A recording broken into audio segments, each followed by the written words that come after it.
बड़ा फायदा मिलेगा परम पूज्य गुरुदेव की तपस्या का लाभ निश्चित मिलेगा आपको। ये हमारे जीवन का अनुभव है। परम पूज्य गुरुदेव ने कहा, बेटा तुम तो मानवता का काम करना, हम तुम्हारा काम करेंगे।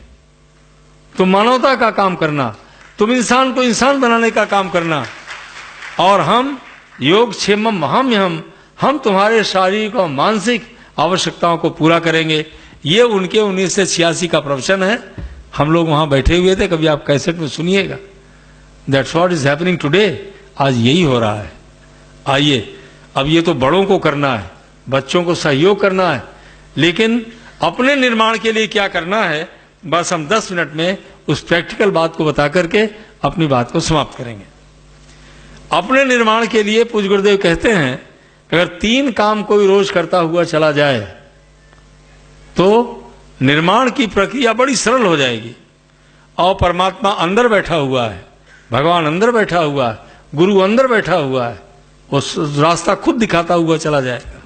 पहला, सुबह उठते ही चारपाई पर बैठे बैठे कमर सीधी करके बैठ जाएं, 5 से 6 बार खूब गहरी सांस लें, खींचें और निकालें, खींचें और निकालें।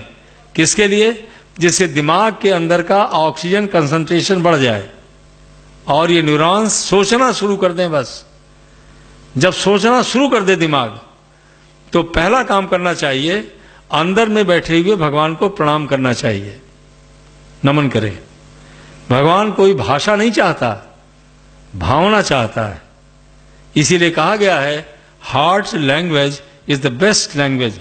हृदय की भाषा सबसे अच्छी भाषा है। न संस्कृत की, न अंग्रेजी की, न उर्दू की, न किसी की जरूरत नहीं। हृदय की भाषा अंदर ही अंदर कह लीजिए, आज का दिन हमारा बहुत अच्छा हो, उज्जवल हो। आपके हम बेटे हैं, आप हमको अंदर से प्रेरणा देते रहें, सहयोग देते और दिलाते रहें, जिससे हम आगे बढ़ें। बस इस प्रार्थना के बाद फिर क्या करें? फिर उगते हुए सूर्य का ध्यान करना चाहिए। सूर्य इस जगत की आत्मा है कि सूर्य की किरणें आ रही हैं, हम उसमें स्नान कर रहे हैं। रोम रोम हमारा सूर्य की किरणों को पी रहा है। अब अपने को परामर्श देना कहते हैं। हम शारीरिक मानसिक रूप से स्वस्थ हो रहे हैं। गायत्री मंत्र का देवता सूर्य है। 12 या 24 बार, जितना समय आपके पास हो, गायत्री मंत्र आप बैठे बैठे ही उंगली पर गिन करके कह लीजिए, सूर्य का, उसी का ध्यान करते हुए कि रोम रोम में किरणें आ रही हैं और हमको जीवन मिल रहा है। शरीर में स्वास्थ्य, दिमाग में बुद्धि और हृदय में भावनाओं का जागरण हो रहा है। इसको कहते हैं अपने को परामर्श देना। फिर जब गायत्री मंत्र पूरा हो जाए तो अगर याद हो तो फिर प्रार्थना करिए, तमसो मां ज्योतिर्गमय, असतो मां सद्गमय, मृत्योर मां अमृतम गमय। तो प्रार्थना से क्या होता है? प्रार्थना में बहुत बड़ी शक्ति होती है।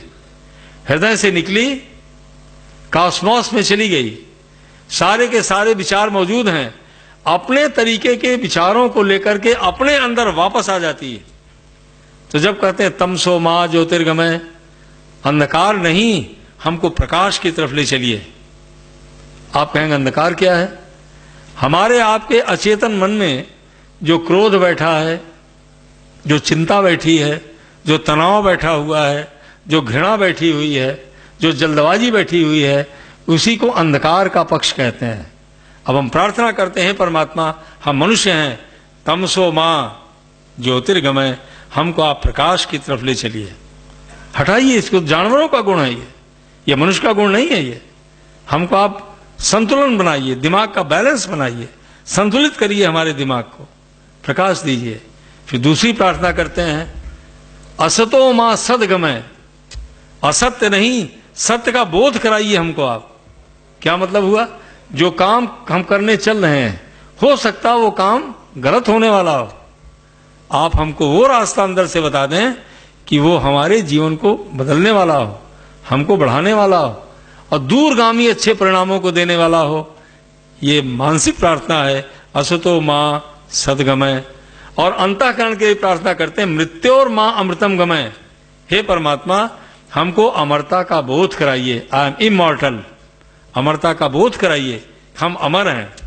बोधि तो आदमी को नहीं होता ये, लेकिन पूज्य गुरुदेव क्या लिखते हैं कि बेटा कोई व्यक्ति अगर शिक्षा के साथ में, शिक्षा बहुत आवश्यक है, घर घर में शिक्षा होनी चाहिए, शिक्षा के साथ साथ अगर केवल यही प्रार्थना करता रहे तो अपनी दैनिक जिम्मेदारियों का निर्वाह करता हुआ जब उसकी जिम्मेदारियां कम होने लगेंगी तो वही प्रार्थना उसी व्यक्ति को मानसिक स्थिति को उठा करके कहां पहुंचा देगी? मृत्यु और मां मृतम गमय अस्तो मां सदगमय। जो हमने प्रार्थना किया है वही चीज अंदर से प्राप्त हो जाएगी। क्या मतलब? सच्चाई का बोध हो जाएगा।